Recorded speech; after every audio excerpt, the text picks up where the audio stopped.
Hey guys, I'm going to do a quick on planting bare root trees. I picked up some trees today that came from a nonprofit called, I think it's the Tennessee Environmental Council, Tennessee Tree Day. You've probably seen all kinds of ads and posts about it on your various social media. It's a pretty big program. So I picked up some trees from down at the UT Gardens, close to UT campus. In my case, I got 2 persimmon and 2 pecan. And, they're babies, but they were $2 a piece. So, kind of planting trees are about hope for the future instead of immediate gratification. And in this case, I'm also wanting to incorporate these trees into my food forest. So I have to really take into consideration site selection. So we'll start with that. It's always best to go ahead and pretend the tree is its full size when you want to plant it. So not too close to a structure, not shading something you don't want to shade, like a solar array. Not anywhere where it's going to where the roots are going to cause issues, infiltrating a foundation, plugging up drain lines for a septic system, that kind of thing.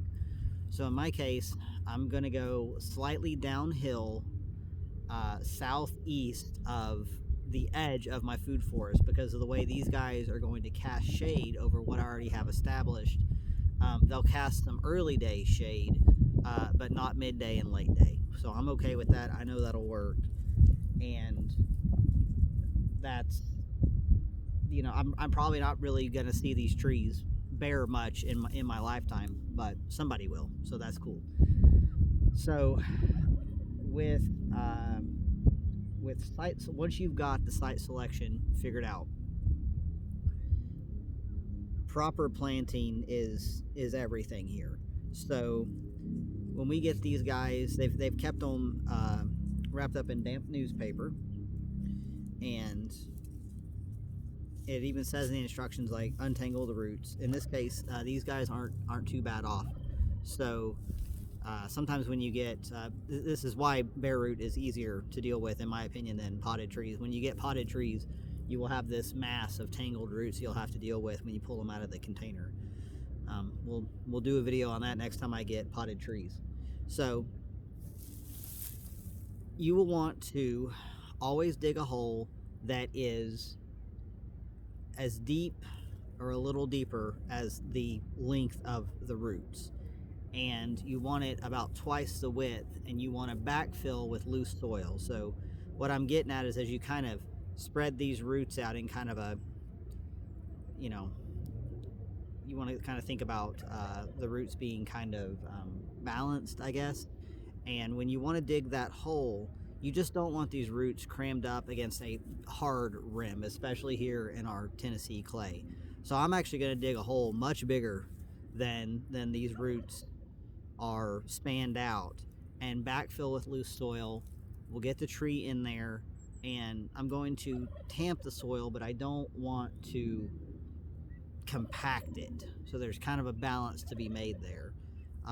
Tamping it supports the root structure, but we don't want to push out all of the oxygen, and we definitely don't want to make it difficult for water to infiltrate. And then finally, I'm going to throw a big old stake in the ground next to it, much taller than the tree, so I can see it, so I don't accidentally mow over it. And I'm going to throw a label on there as well, or at least note it on my paper design that I've got for this area. And I'm going to get a bucket worth of wood chips on it too, so for mulching purposes. And I'm going to go ahead and water it, even though it's mid-March and we've had rain recently. This tree actually needs quite a bit of water at this stage. It doesn't have a lot of room for reserves, just like humans. Smaller humans, young humans, get dehydrated easier than a larger adult does. So when we water this tree, that gives it the ability for those cells inside the tree to expand. It also makes it less likely to take on frost damage, which I do have to watch out for because we're going to have some temperatures in the 20s overnight. I'm not overly worried because the ground isn't actually going to freeze, and we're going to be well above freezing during the day. It's just going to drop at night and come back up again in the daytime. So that's kind of the big factors in getting these guys started. Site selection, take your time on that. Think about how it's going to be when it's mature. Dig enough room into the hole. In the case of nut producing trees, just come up, plant it an inch or so above where you see the highest root. Um, you don't have to go too deep. You also don't want a bunch of roots off the top out in the open. You want to get as many roots underground as possible. Other than that, pay attention to them. These trees they're very young. They're going to be vulnerable in my case to deer browse. I'm thinking I've got them in an area where the deer probably aren't going to come all the way up here and mess with them. They would have to traverse quite a bit of open ground, which deer generally don't like to do. But for the sake of trying to keep these guys undamaged, it wouldn't hurt to put a like a wire cage around them, and just on the chance that they may come to evaluate the new plantings. It seems like deer always know when I've put something new in. So in this case, yeah, today I'm going to do these 2 pecan, 2 persimmon, and then they had a whole bunch of oak, white and red oak, that they had extra in, so I just asked for 4 of each, and I haven't even quite figured out where I want them yet, but I've got enough time. I'm probably just going to put these guys in a bucket of water today and walk out a few different spots and pick where I want them, because there are areas of the land where I'm going to kind of do like a fodder tree and maybe even a silvo pasture kind of mixed grazing approach. And they're free trees, so I'm kind of willing to take a chance on these guys. All these guys are probably already a couple of years old. I mean, it takes a while for an oak to germinate and to get up to this size.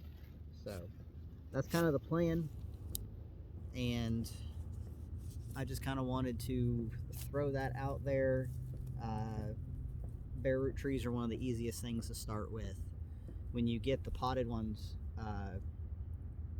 should you happen to pick up potted trees sometime soon, it's a really good idea to pull them out of the pot, get a 5-gallon bucket of water, and plunge that root ball up in that water and get all that. It's usually like a pine bark mix. Get all that pine bark out, find that root crown, untangle those roots, even maybe lightly prune them a little bit to where you've got kind of like a uniform root size, and then follow those same planting instructions.